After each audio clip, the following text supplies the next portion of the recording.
شادی شدہ خواتین کے لیے تشویشناک خبر، حمل روکنے والی گولی خطرناک خطرے کا سبب بن گئی۔ خواتین کی صحت سے متعلق ایک سنجیدہ اور تشویشناک انکشاف حال ہی میں عالمی میڈیا کی زینت بنا۔ ایک ایسی دوا جو خواتین کے لیے مانع حمل کے طور پر استعمال کی جا رہی تھی، اب ان کی صحت کے لیے ایک ممکنہ خطرے کی صورت میں سامنے آ رہی ہے۔ عالمی رپورٹس کے مطابق ڈیپو پروویرا نامی یہ دوا، جسے لاکھوں خواتین استعمال کر چکی ہیں، دماغ کے کینسر یعنی مینجویوما سے منسلک ہو رہی ہیں۔ فرانس کی national agency for medicines and health product safety کی جانب سے 2023 میں جاری کردہ تحقیق میں بتایا گیا ہے کہ وہ خواتین جو 1 سال یا 1 سے زیادہ عرصے تک یہ دوا استعمال کرتی ہیں، ان میں دماغی رسولیوں کا خطرہ 5 گنا زیادہ ہے۔ اگرچہ یہ رسولیاں عموماً کینسر نہیں ہوتی، لیکن جب یہ بڑھنے لگتی ہیں تو دماغ اور اعصابی نظام پر دباؤ ڈال سکتی ہیں، جس سے سنگین صحت کے مسائل پیدا ہو سکتے ہیں۔ برطانیہ، امریکہ اور دیگر ترقی یافتہ ممالک میں بھی کئی خواتین نے دوا کے استعمال کے بعد دماغی دباؤ، دوروں اور اعصابی مسائل کی شکایت کی ہے۔ نتیجتاً دوا بنانے والی کمپنیوں کے خلاف قانونی کارروائیاں بھی شروع ہو چکی ہیں، جبکہ خواتین کی بڑی تعداد نے اپنی خدشات کا کھل کر اظہار کیا ہے۔ برطانیہ میں سینکڑوں خواتین ڈیپو پروویرا کے خلاف عدالت جانے کی تیاری کر رہی ہیں۔ اس انجیکشن میں موجودہ فعال جزو میڈوکسی پروجسٹرون ایسیٹیٹ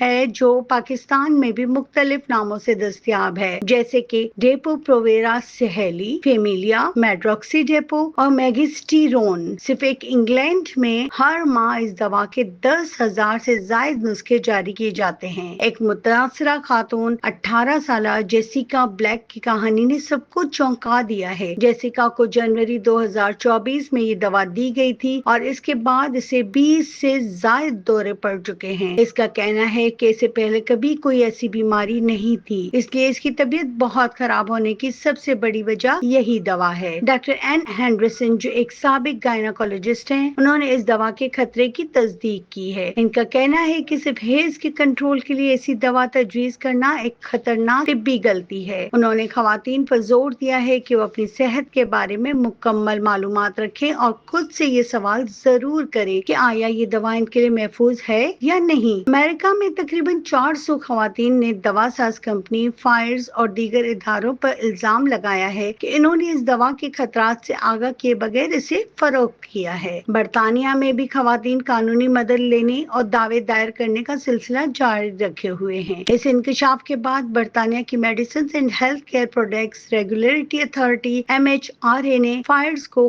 ہدایت کی ہے کہ وہ اپنی دوا کی معلوماتی کتابچے میں دماغی رسولیوں کے خطرے سے متعلق واضح وارننگ شامل کرے۔ کمپنی کی جانب سے نیشنل ہیلتھ سروس کے ڈاکٹروں کو بھی خط لکھ کر ہدایت دی گئی ہے کہ اگر کسی مریضہ میں مینجیوما کی تشخیص ہو جائے تو دوا کا استعمال فوری طور پر بند کر دیا جائے۔ یہ معاملہ صرف ایک دوا تک محدود نہیں، بلکہ خواتین کے حقوق اور صحت کے بارے میں ایک بڑے سوال کو جنم دیتا ہے۔ کیا خواتین کو ان دواؤں کے بارے میں مکمل معلومات دی جاتی ہیں جو ان کے جسم میں اہم تبدیلیاں لاتی ہیں؟ اس واقعے نے ثابت کر دیا ہے کہ صحت سے متعلق فیصلے اعتماد سے زیادہ معلومات کی بنیاد پر کرنے چاہیے، اور مزید معلومات کے لیے ہمارے ساتھ جڑے رہیے۔ Voice in digital